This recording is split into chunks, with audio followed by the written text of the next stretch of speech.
Alors, mon petit PowerPoint, donc évidemment, c'est une joie d'être ici pour pouvoir prendre la parole, pouvoir prêcher. Pour les prochaines semaines, comme qui a été mentionné, on va préparer une série pour la Pâque.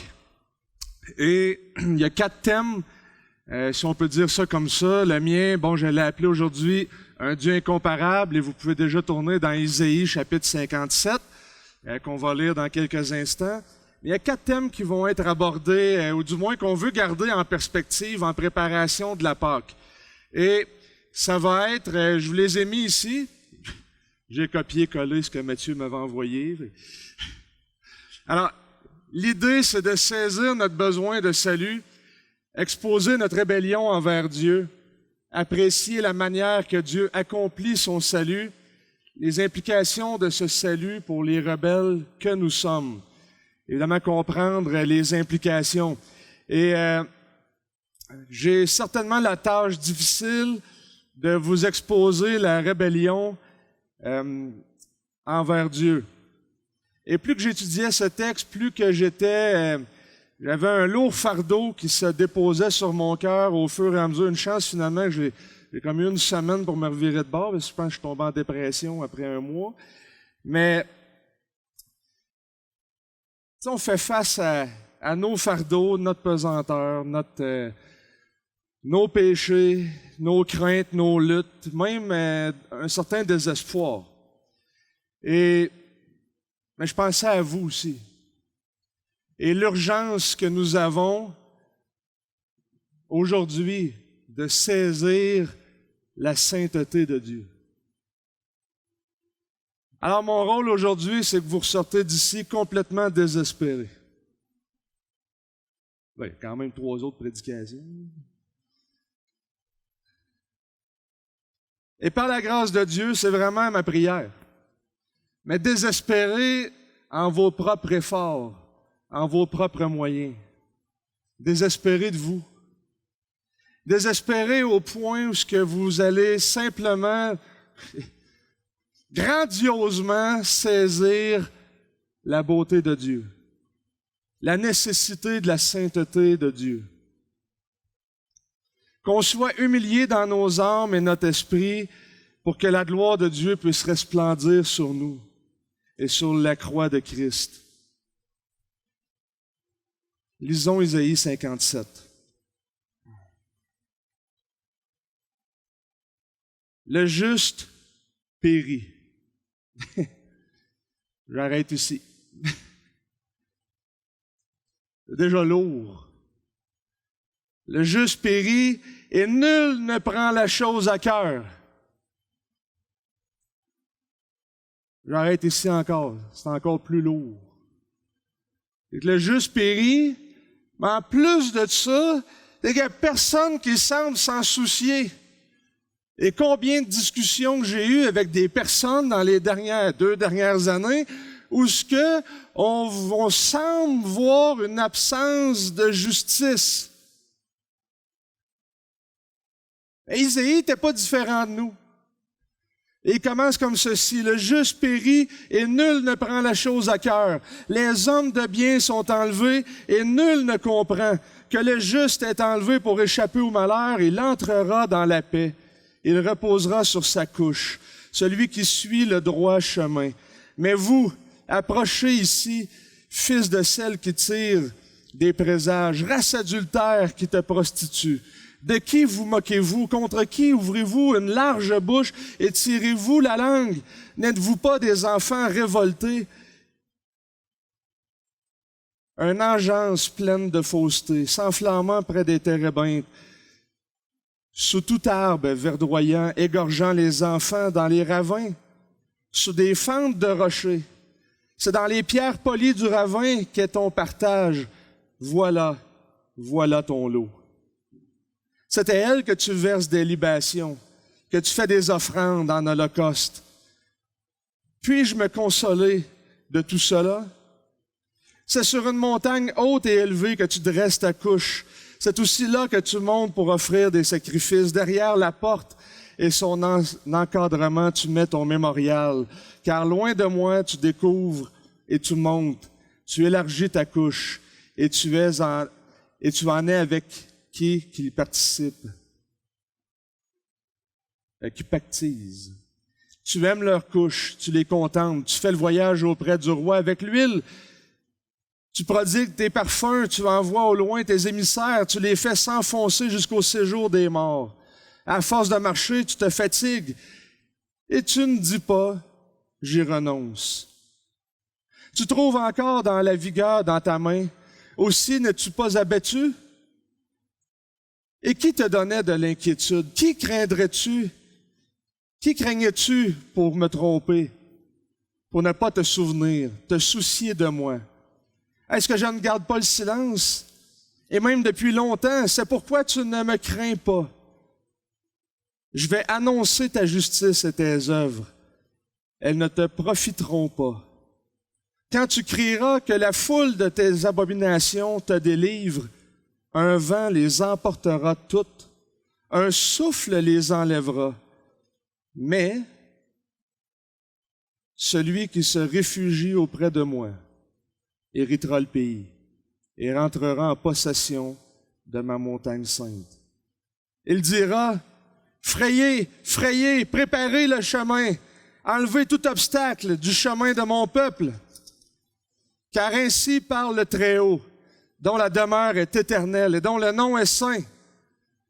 Je demeure dans les lieux élevés et dans la sainteté, mais aussi avec l'opprimé et celui qui est humilié dans son esprit, afin de ranimer les esprits humiliés, afin de ranimer les cœurs opprimés.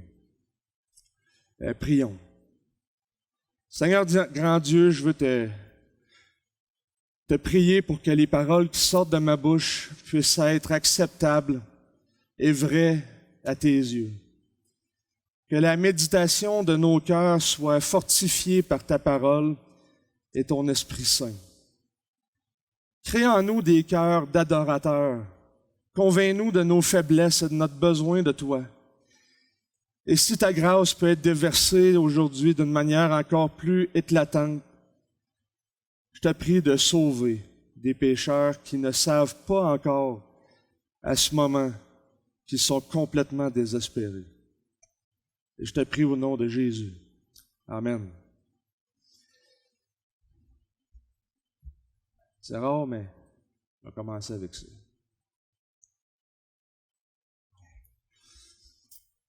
On vit dans un monde méchant. Et tenter d'être juste, c'est quelque chose de vraiment difficile.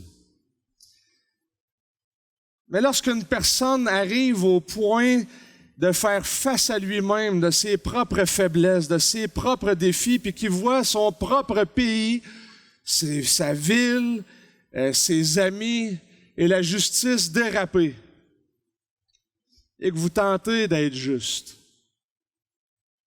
le sentiment qui est produit, c'est celui de la solitude. Et là, on commence à être des spécialistes de ce thème depuis des années. Et en tant que chrétien, on se dit souvent, ben le juste, c'est nous autres. L'injuste, c'est les autres. Et là, avec les années de vie chrétienne qui passent, je peux dire ça, je suis rendu à 2 décennies. Je remarque que c'est une espèce de tendance chez les chrétiens à considérer l'injustice, surtout par rapport aux autres. Parce que nous, après tout, on est chrétiens. Et malheureusement, on vit dans un contexte qui nous prouve le contraire.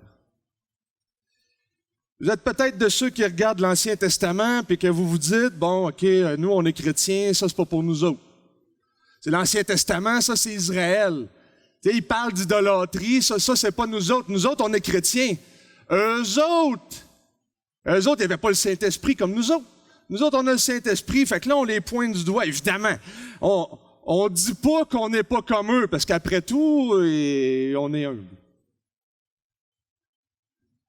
Du moins, on le pense. Et l'humilité, c'est la doctrine que j'appelle bord de savon. Tu sais, c'est quand tu penses que tu l'as, tu viens de l'échapper. Tu sais, évidemment, on dit pas ça. Tu sais, il faut pas le dire. Après tout, on n'est pas des pharisiens. hein, pour prendre une image. Et là, on est surpris quand on a de notre entourage, un chrétien qui tombe dans un péché, surtout si nous autres, ce péché-là, on le pratique pas. 2, étant donné qu'on le pratique pas, il est vraiment plus grave à mes yeux. Et là, on est tous surpris. Là, on regarde ça, puis on se dit, voyons, ça n'a pas de bon sens. Le prophète Isaïe vit exactement cette même tension-là. D'un côté, il voit le peuple de Dieu, qu'il y a des personnes qui cherchent à être justes, qu'il y a quand même des personnes qui sont justes, mais qu'en même temps, il y a une partie du peuple qui vit dans l'idolâtrie. Et pire que ça, c'est qu'ils persévèrent dans leur idolâtrie. Puis à combien de reprises dans le passage, il dit, t'es même pas abattu. Tu y renonces même pas. Je fais plein de choses pour toi, puis tu persévères là-dedans. Puis Isaïe, il voit ça, puis il vit cette tension-là aussi. Bon, de 56 à 66, les chapitres d'Isaïe, c'est une section où ça fait suite. Tout le monde connaît, ou j'imagine ici, Isaïe 53, le serviteur souffrant, puis tout ça. Et là, les promesses augmentent. Ils augmentent au point que le livre va finir avec l'idée de nouveaux cieux, nouvelle terre, que le juste va hériter. Mais entre-temps, là, on se trouve dans une section où ce qui est en train de dire, il y en a qui ne l'hériteront pas. Parce qu'ils persévèrent dans leur péché. Et Isaïe vit cette tension-là. Alors, c'était quoi le problème d'Israël? Alors, je vous fais un petit topo très, très, très rapide d'Isaïe 66. Isaïe, les 66 chapitres, en 2-3 paroles. Premièrement, on trouve des paroles comme en 1,28 et suivant. Mais le désastre atteindra tous ensemble, rebelles et pécheurs, ceux qui abandonnent l'Éternel périront. Alors on n'aura pas de honte. Objet de vos désirs, et vous rougirez des jardins que vous vous êtes choisis, car vous serez comme un térébinthe, un feuillage flétri, comme un jardin qui n'a pas d'eau. Avez-vous vu, c'est le même langage en Isaïe 57. Là, les térébinthes, vous vous confiez en des choses, et ça va tout être balayé. Le puissant sera comme l'étoupe, et son œuvre comme une étincelle. Ils brûleront. Tous les deux ensemble, il n'y aura personne pour éteindre. On trouve des paroles aussi au chapitre suivant, qui est au verset 18. Tous les faux dieux disparaîtront. On entrera dans les cavernes des rochers et dans les profondeurs de la poussière, loin de la terreur de l'Éternel, de l'éclat de sa majesté quand il se lèvera pour épouvanter la terre. En ce jour, l'être humain jettera ses faux dieux d'argent et ses faux dieux d'or qu'il s'était fait pour se prosterner devant eux. Aux rats et aux chauves-souris, on entrera dans les fentes des rochers et dans le creux des rocs, loin de la terreur de l'Éternel. Vous avez vu, c'est le même thème que je viens de vous lire au chapitre précédent. Loin de la terreur de l'Éternel, de l'éclat de sa majesté, quand il se lèvera pour épouvanter la terre. Cessez de vous confier en l'être humain, dans les narines duquel il n'y a qu'un souffle. Car de quelle valeur est-il? Le problème d'Israël, c'était l'idolâtrie. Le peuple de Dieu est idolâtre. Ça, c'est pas pour nous autres. On est chrétiens. Hein, c'est ça? Nous autres, on n'a pas de problème avec ça. Et là, Dieu, à travers le prophète Isaïe, en fait, il est en train de lui dire, là, c'est un peu l'ironie, c'est que vous vous confiez dans des statuts et des choses que vous faites, je vais vous rendre semblables à vos propres statues, mortes, qui n'entendent pas, qui ne voient pas. Lisez par exemple, et là ça vaut la peine de tourner dans Isaïe, on a lu les premiers versets tantôt, Isaïe chapitre 6, où ce que là, Isaïe voit les séraphins qui se tiennent autour du trône et qui crient l'un à l'autre, « Saint, Saint, Saint ». Et puis là, après ça, il y en a un qui s'approche, parce que là, Isaïe est comme mort, il voit la sainteté de Dieu. Et puis là, il y a un des séraphins qui tient un tison, puis il va aller toucher sa bouche. Et au verset 8, il dit, « J'entendis la voix du Seigneur disant, « Qui enverrai-je? Et qui marchera pour nous? » Je répondis, « Me voici, envoie-moi. » Il dit alors, « Va, tu diras à ce peuple, « Écoutez toujours, mais ne comprenez rien. Regardez toujours, mais n'en apprenez rien. Rends insensible le cœur de ce peuple. Endurcis ses oreilles et bouche-lui les yeux, de peur qu'il ne voie de ses yeux, qu'il n'entende de ses oreilles, ne comprenne avec son cœur, qu'il ne se convertisse et ne soit guéri. » Le ministère d'Isaïe, c'est d'aller prêcher que vous allez devenir comme vos idoles. Vous entendrez des choses, mais vous ne comprendrez pas. Vous allez devenir muets, vous allez devenir sourds. Et Isaïe 57 qu'on étudie aujourd'hui, c'est exactement ça. Votre idolâtrie vous amène la colère de Dieu, puis ça va être balayé comme un souffle. Mais vous persévérez dedans.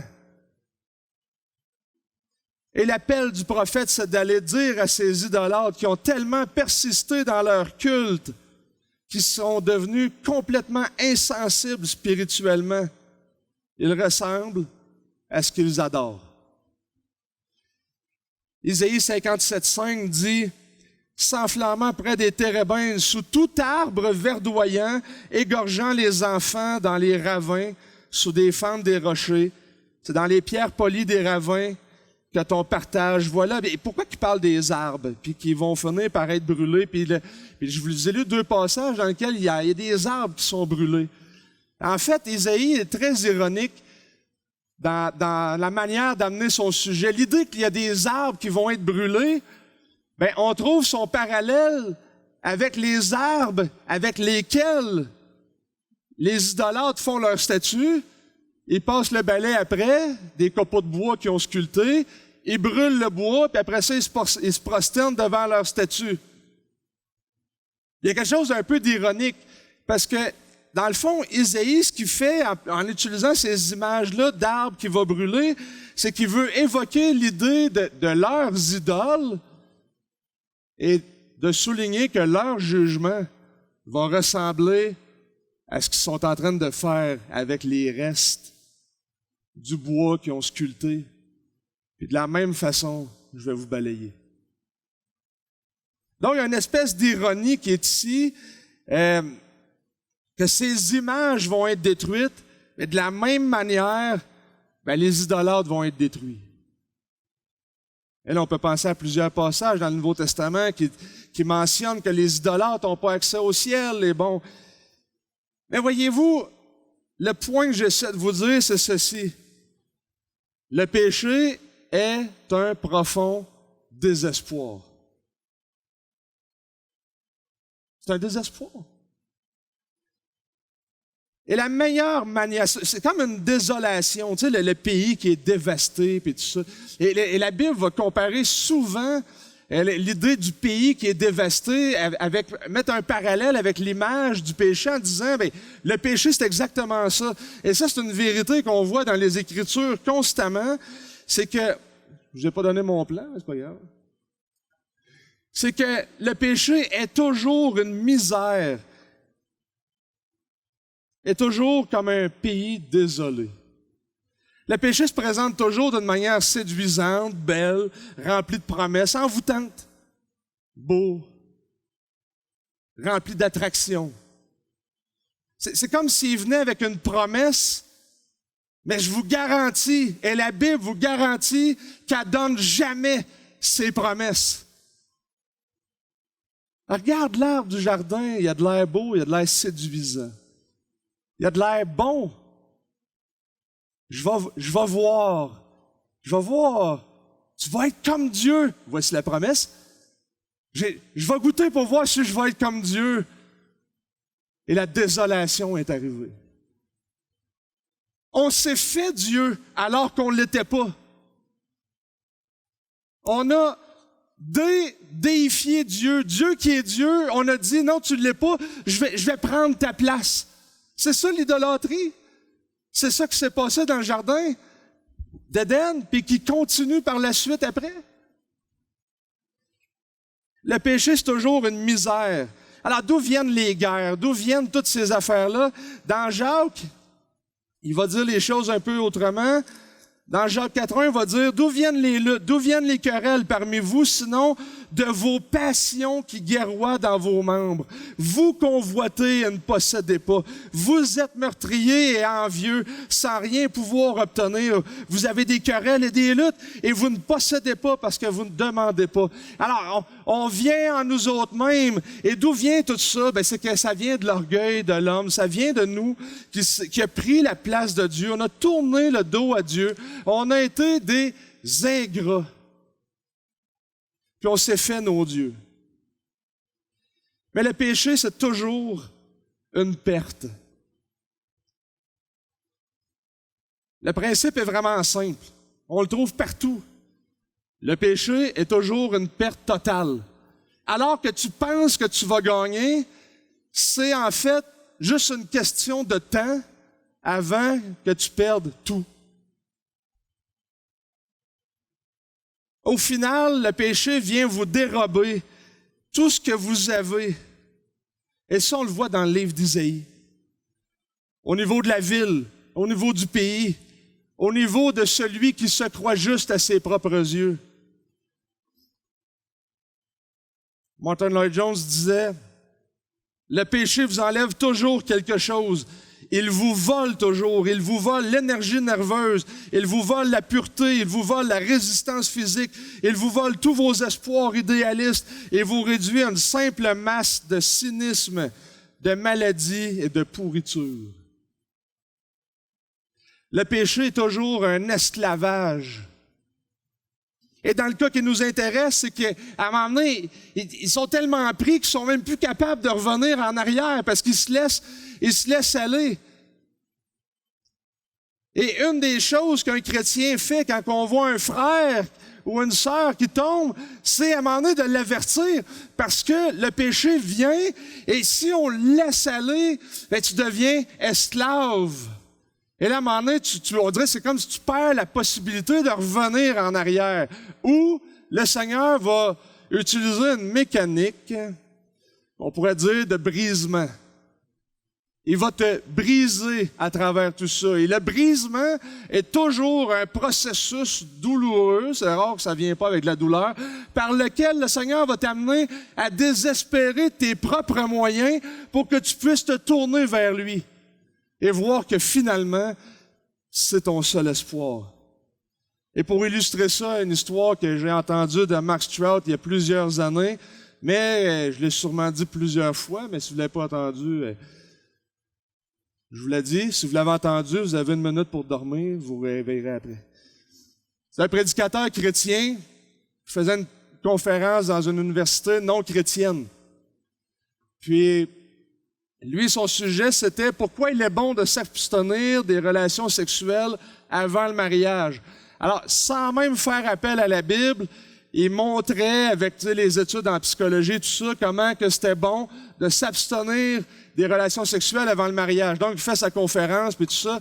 Et là, il y a un jeune homme qui vient le voir après, puis il dit, écoute, il dit, je veux te dire, je te lève mon chapeau parce que c'est vraiment courageux ce que tu as fait, parce que, tu sais, la foule était vraiment pas de ton bord, parce que, tu sais, dire ça, c'est quand même pas populaire. Mais quand même, je veux te dire que je ne suis vraiment pas d'accord avec toi. Il dit, OK. Il dit, pourquoi? Parce qu'en fait, tu te prives. Tu dis que c'est la liberté, mais en fait, tu te prives. Alors, tu nous dis que se priver, c'est ça la liberté. Il dit, ça fonctionne pas ton affaire. Il dit, moi, je peux coucher avec qui je veux. Toi, tu te prives. Moi, je suis libre, toi, tu ne l'es pas. Et le pasteur, avec, je pense, beaucoup de clairvoyance et j'espère avec beaucoup de sagesse, lui a répondu, « OK, en fait, la question, c'est pas de savoir avec combien de personnes tu peux coucher. N'importe quel imbécile peut compter. La vraie question, c'est, es-tu capable d'arrêter? Parce que si tu n'es pas capable d'arrêter, ce que tu appelles la liberté est en fait de l'esclavage. Parce que la vraie liberté, c'est pas de dire oui à tout. Dire oui à tout, c'est pas une liberté, ça. La vraie liberté, c'est de dire non à ce qui te rend esclave. Et le peuple de Dieu est là. Puis il tourne vers les adultères. Il y en a même qui sacrifient en cachette des enfants. Il y en a. Et Dieu est en train de dire, vous êtes tellement emportés que vous êtes devenus esclaves. Vous n'êtes plus capable de revenir en arrière. C'est ça les effets de la portée de l'idolâtrie. Ça attire le jugement de Dieu. Et deux choses que je veux regarder aussi avec vous, c'est qu'on a un Dieu qui donne la terre en héritage, et je veux vous parler de ce Dieu qui est offensé. 57:13. Quand tu crieras que la foule de tes abominations te délivre, un vent les emportera, un souffle les emportera, mais celui qui se réfugie auprès de moi héritera le pays et entrera en possession de ma montagne sainte. Ça, c'est vraiment incroyable quand même. Malgré l'idolâtrie, il y a quand même du monde dans le peuple qui ont cette promesse. Je vais te donner le pays, et plus que ça, et l'idée aussi de la montagne sainte, c'est le lieu de culte, c'est le lieu du temple, c'est la présence de Dieu. C'est un peu ça qui est symbolisé là-dedans. Et là, on va bénéficier de ces promesses-là. Ce qui est un contraste assez flagrant avec ceux qui tombent dans l'idolâtrie, n'est-ce pas?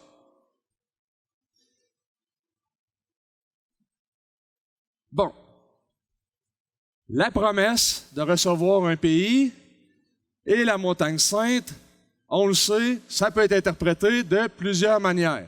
Mais, loin de moi, l'idée de me lancer dans un grand exposé théologique pour vous donner une interprétation claire et nette et précise de tout ça, j'aimerais attirer votre attention sur quelque chose qui me semble plus important qu'un gros débat théologique sur comment interpréter cette promesse-là dans la grande histoire du salut, mais on va trouver un juste milieu, je pense. Et avant de dévoiler la chose incroyable que je veux vous dévoiler, je vous invite à tourner dans... Je vais vous lire, je pense que je l'ai mis celui-là. Je vous lis le psaume 37, 11. Les humbles posséderont le pays et feront le délice d'une paix complète. D'une plaie, c'est ça. Verset 18, et leur héritage dure à jamais. Verset 29, toujours dans le psaume 37, les justes posséderont le pays et ils demeureront à jamais.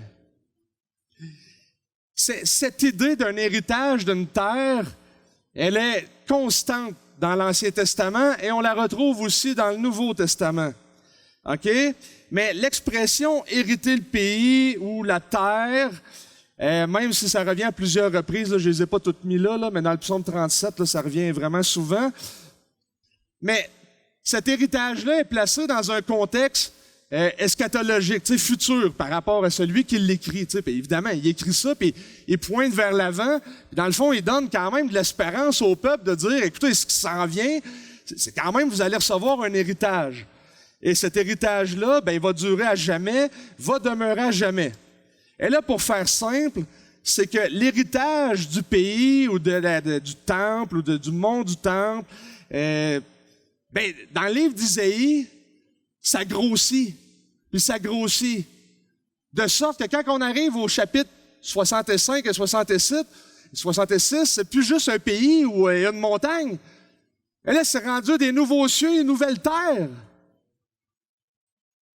que le peuple de Dieu va bénéficier. Donc, c'est quelque chose qui grossit, ça pointe vers quelque chose vers l'avant, ça pointe vers un héritage qui va être au sein. Ça pointe vers quelque chose de vraiment gros. Gros comme une nouvelle création. Mais voici ce qui est encore plus impressionnant et excitant. Verset 15. Car ainsi parle le Très-Haut, dont la demeure est éternelle et dont le nom est saint. Je demeure dans les lieux élevés, dans la sainteté, mais aussi avec l'opprimé et celui qui est humilié dans son esprit, afin de ranimer les esprits humiliés, afin de ranimer les cœurs opprimés. Voici le lien que je veux faire aujourd'hui. Puis là, vous allez voir peut-être le lien avec Pâques éventuellement dans mon affaire. Sinon, c'est parce que je vais manquer ma job. On va essayer de ne pas manquer ma job. Les humbles posséderont le pays. Dieu réside avec les opprimés, ceux qui sont humiliés. La Bible, elle est parfaitement perspicace, efficace, vraie et, comment on dit ça? Il fait une promesse, c'est comme conséquente de chaque promesse. Dieu, dans le psaume 37, dit aux humbles, vous allez posséder. À Isaïe, dit, je vais résider au milieu des humbles. Mais les humbles, dans Isaïe 57, c'est le peuple de Dieu, c'est les justes. C'est ceux qui ne sont pas tombés dans l'idolâtrie. Ah, vous avez vu la ligne de la même promesse? Les humbles, terre. Et là, tantôt, on a lu le sermon sur la montagne.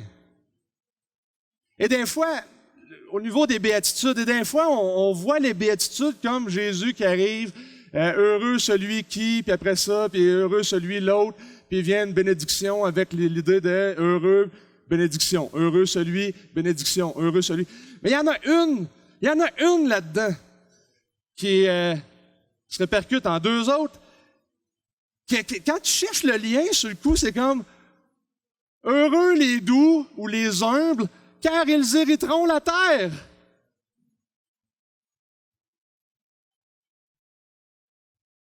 Je suis seul à être excité. Mais ce que j'essaie de vous dire, là, c'est que Jésus, là, son bagage, il n'est pas sorti de nulle part en disant « Voici, je vais vous faire des bénédictions ». Il s'inscrit dans la lignée des promesses faites dans l'Ancien Testament. Et son discours commence en disant, puis on va leur lire les premiers passages du chapitre 5, « Heureux les pauvres en esprit, car le royaume des cieux est à eux. » Isaïe 57, « Heureux celui qui est humilié dans son esprit. »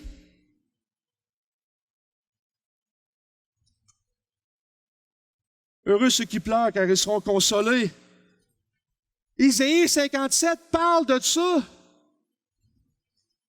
Heureux ceux qui sont doux, car ils hériteront la terre. Heureux ceux qui sont humbles, les humbles, Dieu va demeurer avec eux. C'est toute une promesse.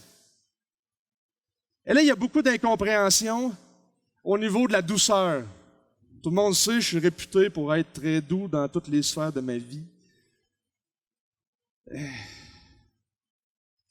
Laissez-moi vous parler de l'Évangile selon Friedrich Nietzsche.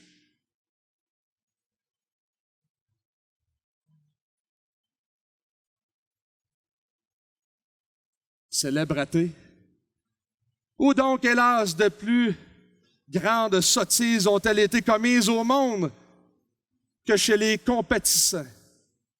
Et qu'est-ce qui a créé le plus de souffrance dans le monde que les sottises des compatissants?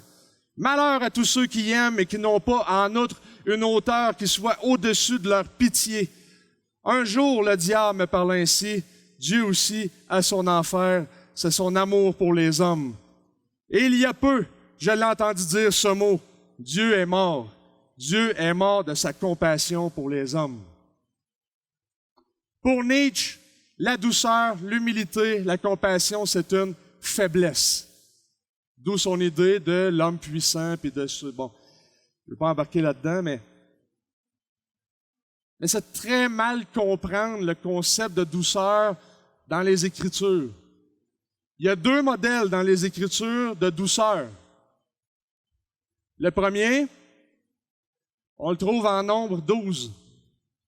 Or, Moïse était un homme très humble, plus qu'aucun être humain sur la face de la terre. Et Moïse, il a quand même sorti Israël d'Égypte. Il a quand même fait quelque chose de... Tu sais, fait que l'humilité, tu sais, le plus grand homme de l'Ancien Testament, considéré par les Juifs pratiquement avec Abraham, il est dit de lui qu'il n'y avait personne sur la terre qui était aussi humble que lui. La deuxième personne, et là, je tiens à vous souligner une chose, si je ne me trompe pas, évidemment, le modèle, c'est Jésus, le modèle par excellence. Mais posez-vous la question quand vous lisez les évangiles, comment Jésus se décrit lui-même? Il le fait à une place. Jésus dit, voici, je suis comme ça. Le reste, là, les autres le disent, puis tout ça, mais Jésus à une place dit, venez à moi, vous tous qui êtes fatigués et chargés, et je vous donnerai du repos. Prenez mon joug sur vous et recevez mes instructions, car je suis doux et humble de cœur, et vous trouverez du repos de vos âmes. Et l'idée de repos ici s'inscrit dans les promesses d'un repos qui va cheminer, culminer jusque dans une nouvelle terre, un nouveau ciel. C'est pas juste de dire, tu es en dépression, viens à moi pour la semaine que tu es en dépression. Puis, non, c'est un juif qui, il pointe, puis il s'inscrit dans ces promesses-là. Donc, le repos qui est promis par Jésus est vraiment plus grand que ça.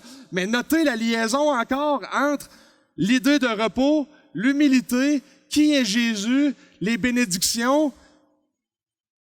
Commencez-vous à être excités? Mais il y a encore quelque chose de plus que ça. De beaucoup plus grand que ça que je veux vous dire aujourd'hui. La douceur, c'est un désir contrôlé de voir les intérêts de l'autre avant les siens. Et Jésus est le modèle par excellence. Mais avant de vous dire ce que je veux vous dire qui va changer votre vie, notez ceci.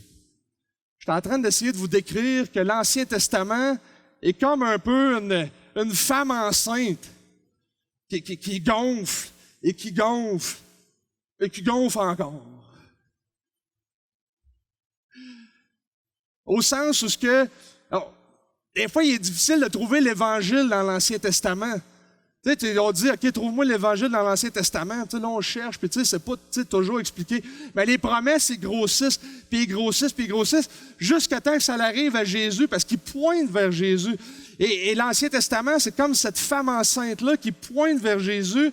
Et l'Ancien Testament, c'est le réservoir dans lequel Jésus va puiser pour faire ses promesses. Et dans le fin de compte, il est venu tout accomplir. C'est ça qu'il a dit sur la croix. Tout est accompli. Mais c'est quoi le tout? Le tout, c'est tout ce qui a été annoncé. Fait que l'Ancien Testament grossit les promesses. Ça commence par « je vais sauver un homme », après ça un peuple, après ça... Puis là c'est, à la fin d'Isaïe, c'est comme... C'est la nouvelle création. Alors, souvenez-vous de ça. Dans le contexte, j'aimerais vous parler de Dieu.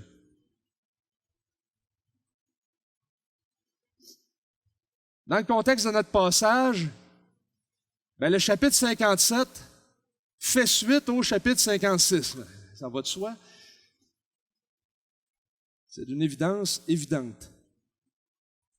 Mais ce qui est important, c'est que le dernier bout du chapitre 56, les 2 derniers versets, mettent la table pour parler du juste qui périt. 56, 11 et 12. Et ce sont des chiens voraces qui ne savent pas rassasier. Ce sont des bergers qui ne savent rien comprendre.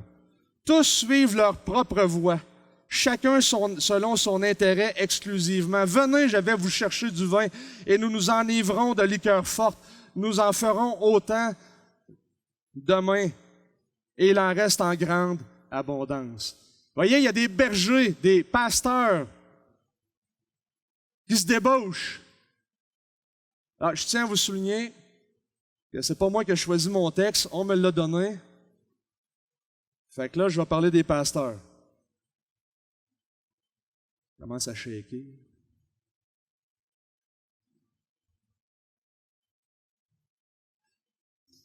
il y a des mauvais bergers. OK, Will? Non, c'est pas vrai. C'est pas ça. Il y en a qui vont se débaucher. Et dans le Nouveau Testament, Pierre, Jean, puis tout ça, fait les mises en garde aux bergers de dire « Tombez pas là-dedans ». Là, il n'y en a pas ici là, qui sont débauchés, sinon ils cachent très bien leur jeu. Okay? Je tiens à le souligner. Mais l'idée, c'est ceci. C'est que même dans les dirigeants du peuple, il y en a qui se débauchent, qui tombent dans l'idolâtrie, qui n'ont plus la capacité de revenir. Et puis là, vient qu'il y a les justes. Et il y a un contraste qui est établi entre le juste et ces bergers-là. Et aussi, à la fin du chapitre, le Dieu saint qui contraste évidemment avec ces mauvais bergers-là. Et là, car ainsi parle le Très-Haut, dont la demeure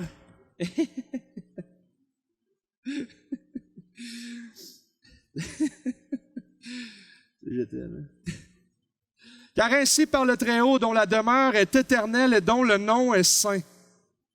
Je demeure dans les lieux élevés et dans la sainteté. Et là, il y a un risque de mal comprendre ce qui est en train de se passer ici. Parce que l'idée de sainteté puis d'un Dieu saint, puis c'est pour ça que j'ai voulu qu'on fasse la lecture d'Isaïe chapitre 6, c'est parce que les séraphins qui sont là, qui crient un à l'autre, « Saint, Saint, Saint », est l'Éternel, et la terre est remplie de la gloire de Dieu. Mais ici, au chapitre 57, c'est exactement ça. Dieu habite les lieux saints, habite dans la sainteté. Il est saint. Et là, le problème, c'est ceci. En fait, il y a plusieurs problèmes. C'est que la sainteté, c'est un concept difficile. Pourquoi? Parce qu'il n'y a pas toujours le même référent. Je m'explique. Il y a plusieurs choses qui sont saintes dans les Écritures. Il y a des ustensiles qui sont saints. Il y a des personnes qui sont saintes. Les chrétiens sont appelés les saints. Le temple est saint. Il y a le saint des saints. Et qu'est-ce qu'il veut dire? À 2 reprises dans notre passage, il est dit que Dieu est saint, que son nom est saint, qu'il reste dans une demeure sainte. Alors, si on fait un contraste entre le Dieu qui est comme ça et les mauvais bergers, on pourrait dire la sainteté, c'est une pureté morale. Les uns sont immoraux, mais Dieu est parfaitement pur d'un point de vue de la moralité. Donc, c'est ça la pureté. Et entendre beaucoup de personnes, la sainteté, c'est la pureté. Mais là, le problème, c'est que quand on applique ça à Dieu, des fois, ça ne fait pas de sens. Je ne pense pas que les séraphins chantaient « Morale, morale, morale ».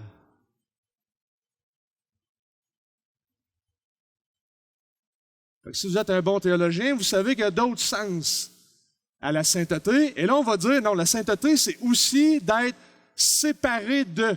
Donc, les saints, on est séparés, mis à part pour. On est mis à part pour Dieu. Mais appliqué à Dieu, je pense pas que les séraphins criaient « séparés, séparés, séparés ». Il y a quelque chose de plus profond que ça. Et là, il faut que je vous amène, ça c'est le mot du jour si vous jouez au Scrabble. Est-ce que je l'ai mis? C'est le mot transcendant. C'est-à-dire qu'évidemment que la sainteté de Isaïe 57 fait référence aussi, il y a au moins une allusion à la sainteté qui est criée par les séraphins. C'est vrai que dans un sens, ce qui est saint et pur est mis à part. Si c'est des ustensiles, c'est mis à part pour le service religieux ou autre. Et souvent, ces ustensiles-là étaient exclusivement pour un office particulier, quelque chose de précis. De la même manière que nous, on est saints parce qu'on est mis à part pour Dieu. Tout ça, c'est vrai. Mais transcendant, beau grand mot qui dit traverser en grimpant, littéralement. Ce qui signifie aller au-delà des limites, s'élever au-dessus de quelque chose. Appliqué à Dieu, là, ça commence à faire du sens. Et là, c'est le deuxième sens du mot saint. Saint, saint, saint. Dieu, tu es Dieu. Dieu, t'es au-dessus de tout. Dieu, t'es d'une classe à part. Ça devient comme un refrain qui est Dieu, quasiment comme un synonyme de Dieu. T'es tellement... il est d'un autre genre, d'une catégorie à part avec laquelle on ne peut pas comparer. Dieu, t'es Dieu. Dieu, t'es saint. En disant qu'une chose est sainte, mais qu'elle ne l'est pas. C'est ça l'idolâtrie.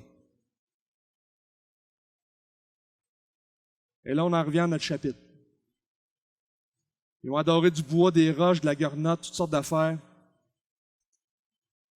Ils ont tourné dos à Dieu en disant « T'es plus Dieu, on va faire notre propre chemin, notre propre voie. » Mais tout homme idolâtre mérite la colère de Dieu. Parce que l'idolâtrie, c'est une atteinte à la gloire et à la sainteté de Dieu. La sainteté de Dieu et la colère de Dieu. La colère de Dieu, c'est quoi? C'est quand la sainteté de Dieu est confrontée au péché. Le péché, c'est notre échec à faire de Dieu notre trésor. Et Dieu n'a pas commandé la croix de Jésus ou l'étang de feu pour communiquer l'insignifiance de sa sainteté. Le fait que Dieu va punir le pécheur, c'est la juste mesure de la grandeur de l'offense. Et si on a un Dieu qui est infiniment grand puis infiniment saint, puis que je suis en train de dire « tu ne l'es pas » et j'y tourne le dos, la grandeur de l'offense, c'est Dieu lui-même. Mais vu qu'il est infini, la grandeur de la colère de Dieu mérite un jugement infini. Et c'est pour ça qu'il a créé, imaginez, il a créé l'enfer pour les anges, premièrement, qui étaient dans cette gloire-là, puis qui se sont détournés.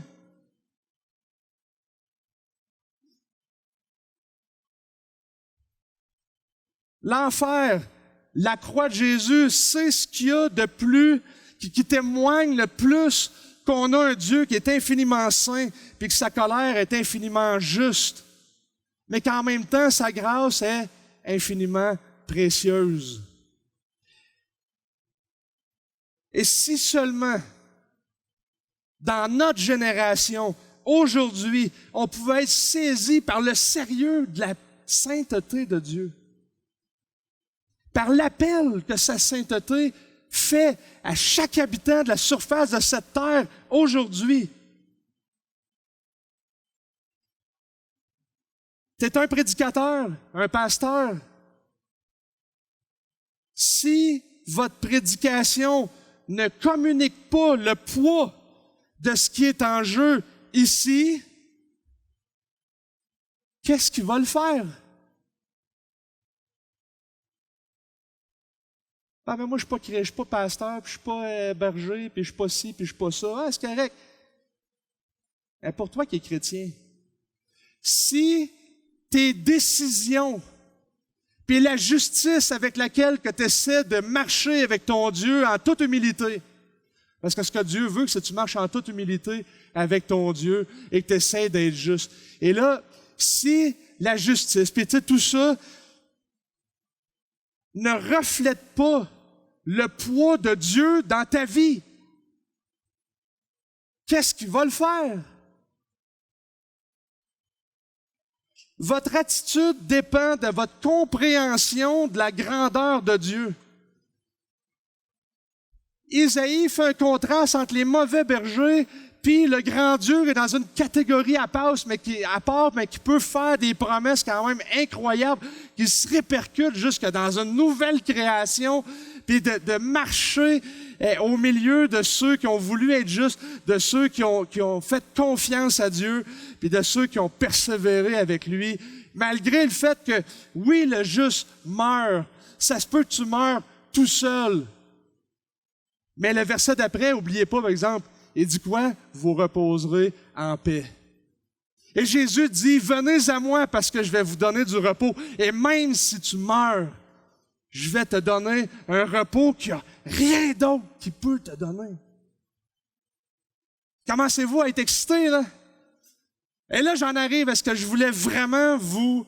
On va mettre les morceaux ensemble, OK? C'est encore 5 minutes. J'ai-tu le temps? 5 minutes.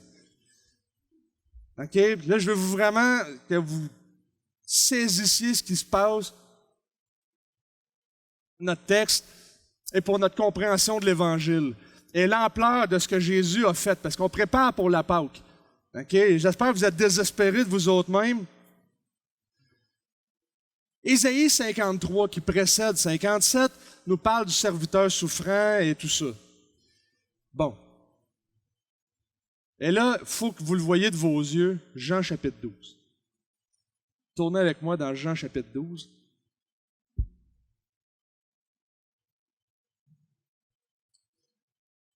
Verset 37. Malgré tant de miracles qu'il avait faits devant eux, ils ne croyaient pas en lui, afin que soit accomplie la parole dite par le prophète Isaïe. Seigneur, qui a cru ce que nous avons fait entendre et à qui le bras du Seigneur a-t-il été révélé? Aussi ne pouvait-il croire parce qu'Isaïe a dit encore, il a aveuglé leurs yeux et endurci leur cœur de peur qu'ils ne voient des yeux, qu'ils ne comprennent du cœur, qu'ils ne se convertissent et qu'ils ne les guérissent. Il cite Isaïe en train de dire, j'ai obscurci vos yeux de sorte que vous ne voyez pas ma gloire. Et là, notez le verset suivant. C'est ce que dit Isaïe lorsqu'il vit sa gloire et qu'il parla de lui. Ça, c'est fort. Parce que Jean est en train de dire que ce que Isaïe a vu dans 6:10, quand les séraphins criaient « Saint, Saint, Saint », Jean nous dit, ce qu'ils ont vu, c'est Jésus. Et là, il y a deux manières de le comprendre. Dans un sens, on peut comprendre que ce que Isaïe a vu, c'est Jésus, la gloire, mais dans le contexte ici, on peut le connecter avec Isaïe 53, c'est que ce qui était annoncé par Isaïe, c'était la gloire de Dieu, c'est-à-dire le fait qu'il donne son Fils pour mourir. Et on est dans cette transition-là dans l'Évangile de Jean. Et là, notez après, cependant, même parmi les chefs, plusieurs crurent en lui, mais à cause des pharisiens, ils ne le confessaient pas pour ne pas être exclus de la synagogue. Ils aimaient plus leur entourage que ce qu'ils voyaient, de ce qu'ils comprenaient de la gloire de Jésus, car ils aimèrent la gloire des hommes plus que la gloire de Dieu. Le ministère de Jésus, Isaïe pointe vers Jésus, mais ça, c'est vraiment quand même incroyable que la Bible dise, alors si vous débattez avec un témoin de Jéhovah, vous voulez un passage, c'est ça. Isaïe, Saint, Saint, Saint, la Bible dit ce que Isaïe a vu, c'est Jésus et la gloire de Dieu qui va être manifestée en Jésus. Et Jésus est en train de parler, c'est ça que je vais faire pour vous qui s'endurcissez, qui endurcissez vos cœurs.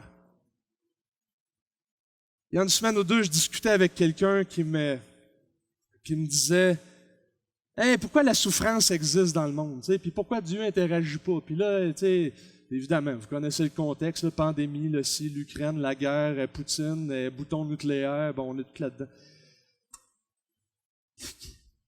Et que nos cœurs sont sans intelligence.